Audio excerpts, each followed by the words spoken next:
কোনো রকম আটা ময়দা চালের গুঁড়ি ছাড়াই এক ফোঁটা তেলও আজকের পিঠাতে ব্যবহার করিনি, তাও কত সুন্দর নরম তুলতুলে পিঠেগুলো হয়েছে। রাধে রাধে বন্ধুরা, আজ বানিয়ে দেখাবো পাকা তালের মুগশুলা পিঠে। এই পিঠেটা বানাতে আপনাদের চালের গুঁড়িও লাগবে না, ময়দাও লাগবে না, আর কোনো রকম তেলও লাগবে না। আজকে আমি এই পাকা তালের মুগশুলা পিঠা আমি কিভাবে বানাচ্ছি সেটা দেখতে হলে পুরো ভিডিওটি দেখতে থাকুন। আশা রাখছি আপনাদের অনেক ভালো লাগবে। এই পিঠে বানানোর জন্য প্রথমেই নিয়ে নেব তালের কাঁধ। এই তালের কাঁধটা আমি কিভাবে তাল থেকে তালের কাঁধ বের করতে হয় সেই ভিডিওটা আমি তালের বড়াতে দেখিয়েছি, আপনারা চাইলে দেখে নিতে পারেন।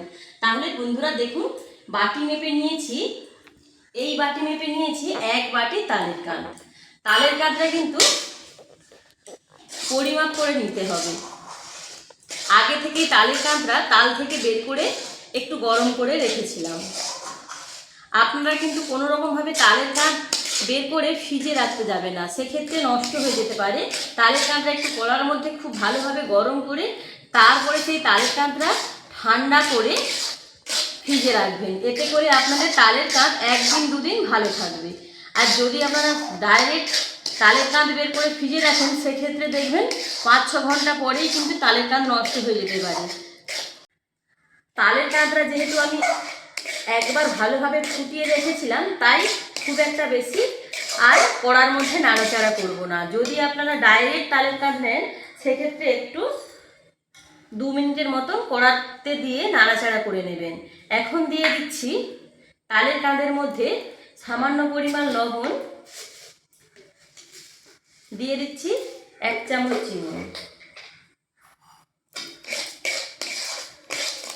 চিনি, লবণ আর তালের কাঁধটা খুব ভালোভাবে মিশিয়ে নিচ্ছি। মিশিয়ে নেওয়ার পর যেই বাটি মেপে আমরা তালের কাঁধটা নিয়েছি সেই বাটি মেপে দিয়ে দিচ্ছি 1.5 বাটি জল।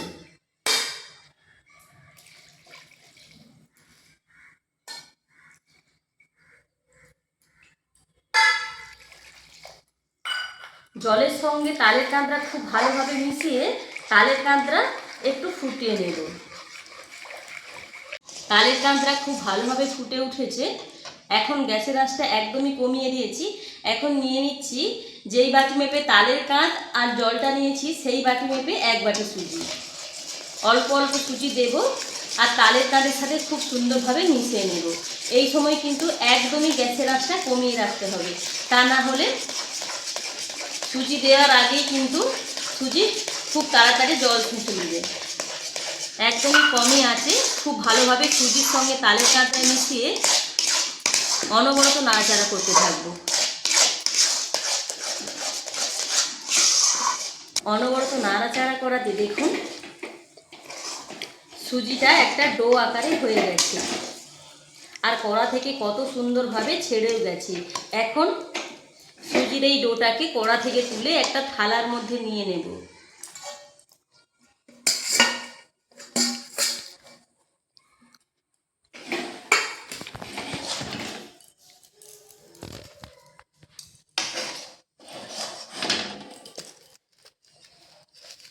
সুজির এই ডোটাকে থালার মধ্যে নিয়ে খুব ভালোভাবে ঠান্ডা করে নেব। সুজির ডোটা ঠান্ডা হতে থাক, এদিকে পিঠে বানানোর জন্য একটা পুর বানিয়ে নিতে হবে। তাই গ্যাসের মধ্যে একটা ছোট কড়াই বসিয়ে দিয়েছি।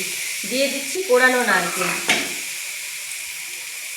পরিমাণ মতন চিনি, দিয়ে দিচ্ছি 3 চামচ আমুল দুধ।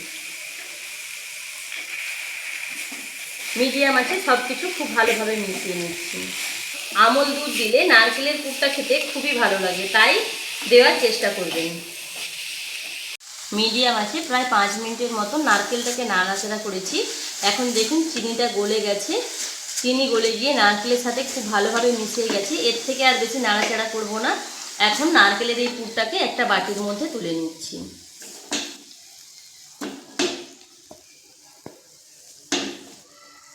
ততক্ষণে সুজির পুরটা ঠান্ডা হয়ে গেছে। এখন হাতে একটু তেল মেখে সুজির এই পুরটাকে ভালোভাবে মেখে নেব।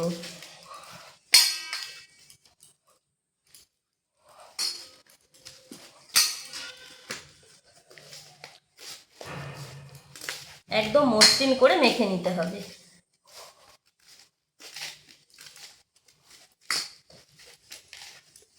সুজির এই ডোটাকে একদম মসৃণভাবে মেখে নিয়েছি। এখন ডো থেকে ছোট ছোট লেচি কেটে নেব।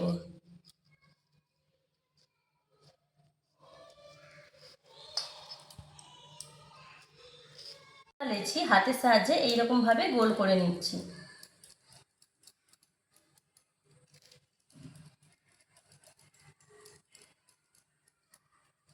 লেচিগুলো গোল করে নিয়েছি। এখানে একটা বেলুন তুলে নিয়েছি, দিয়ে দিচ্ছি কিছুটা শুকনো ময়দা। একটা লেচি নিয়ে নিচ্ছি,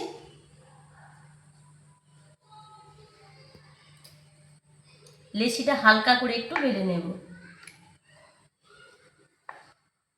খুব একটা পাতলা হবে না লেচি।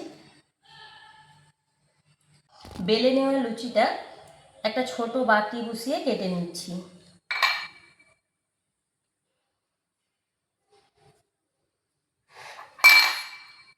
বানিয়ে রাখা পুর দিয়ে দিচ্ছি।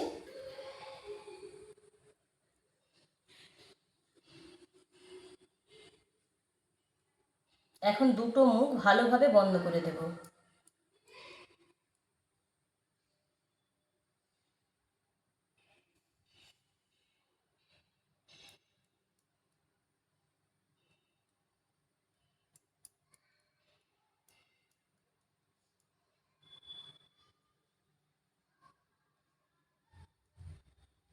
খুব ভালোভাবে দুটো মুখ বন্ধ করে দিয়েছি।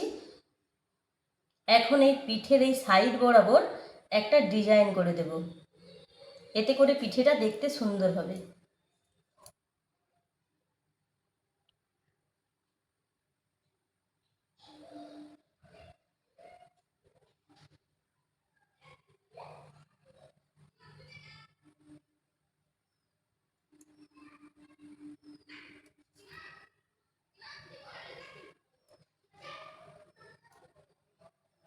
পিঠের মধ্যে দেখুন সুন্দর একটা ডিজাইন করে দিয়েছি। এরকমভাবে সবকটা পিঠে আমরা রেডি করে নেব।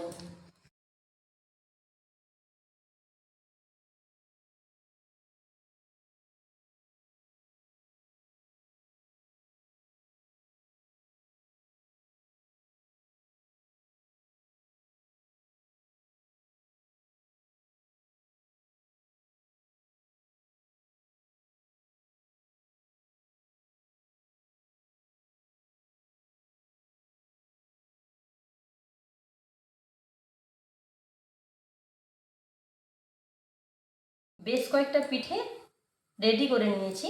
এখন এই পিঠেগুলো ভাপিয়ে নেব।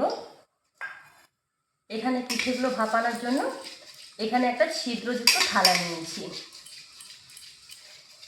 থালার গায়ে খুব সুন্দরভাবে সাদা তেল মাখিয়ে নিচ্ছি, যাতে পিঠেগুলো হয়ে যাওয়ার পর খুব সুন্দরভাবে থালা থেকে ছেড়ে যায়। এদিকে দেখুন আমি গ্যাসটা ধরিয়ে একটা পাত্রে বেশ কিছুটা জল গরম করতে বসিয়ে দিয়েছি। ঝাড়া হাঁড়িটা তার উপরে বসিয়ে দিলাম। এখন বানিয়ে রাখা পিঠেগুলো এর মধ্যে দিয়ে দেব। আজকের পিঠেগুলো জলের ভাপে বানাবো।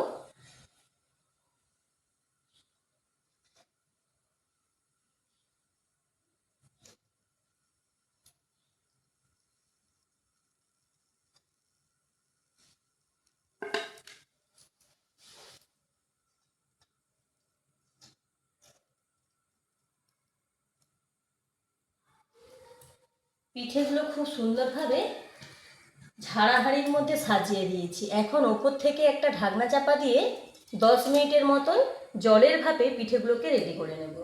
10 মিনিট পর এখন আমি পিঠেগুলোকে খুলে দেখব। দেখুন কত সুন্দরভাবে পিঠেগুলো রেডি হয়ে গেছে।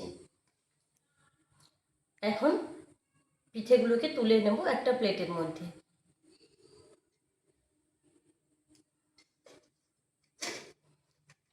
পিঠেগুলো কিন্তু গরম থাকা অবস্থায় নরম হবে। একটু হাওয়া বাতাস পেলে পিঠেগুলো কিন্তু খুব ভালোভাবে শক্ত হয়ে যাবে। এই রকমভাবে প্রত্যেকটা পিঠে আমি রেডি করে নেব। আবারও একই পদ্ধতিতে বাকিগুলো ভেজে নেব।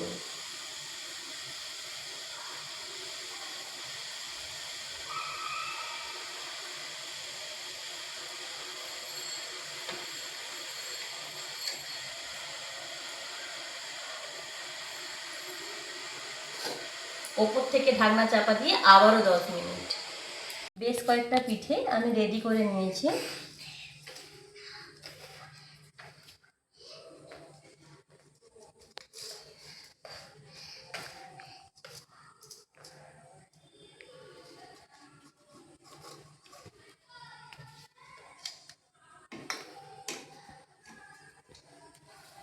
এখন চলুন আপনাদেরকে দেখাই পিঠেগুলো ঠিক কেমন হয়েছে, কতটা নরম হয়েছে দেখুন পিঠেগুলো। একটা পিঠে ভেঙেও দেখাচ্ছি। কোনো রকম আটা ময়দা চালের গুঁড়ি ছাড়াই, এক ফোঁটা তেলও আজকের পিঠাতে ব্যবহার করিনি, তাও কত সুন্দর নরম তুলতুলে পিঠেগুলো হয়েছে। পাকা তালের মুখশুলে পিঠে কতটা সুন্দর হয়েছে দেখুন বন্ধুরা, ভেতরে পুড়ে ঠাসা। যারা তেল খেতে পছন্দ করে না তাদেরও তো ইচ্ছে হয় পাকা তালের কোনো জিনিস বানিয়ে খাওয়া, তারা কিন্তু এইভাবে পাকা তালের মুখশুলে পিঠে বানিয়ে খেতে পারেন। আজকের এই পিঠে রেসিপি আপনাদের কেমন লেগেছে কমেন্টে জানাবেন, আর যদি ভালো লাগে লাইক শেয়ার সাবস্ক্রাইব করে আমাদের পাশে থাকবেন। ভিডিওটি এখানেই শেষ করলাম, ফিরছে নতুন রেসিপি নিয়ে। রাধে রাধে।